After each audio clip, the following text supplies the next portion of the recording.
थांबा थांबा, शांत शांत शांतता शांतता.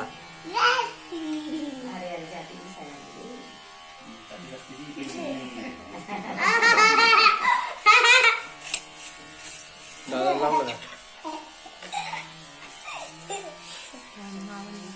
ए शिवशंकर आपलं हे तिकडं श्रावणी, तू दादा तिकडं त्याच्या पाठीमाग उभी राहील तिकडं जाय पटकन.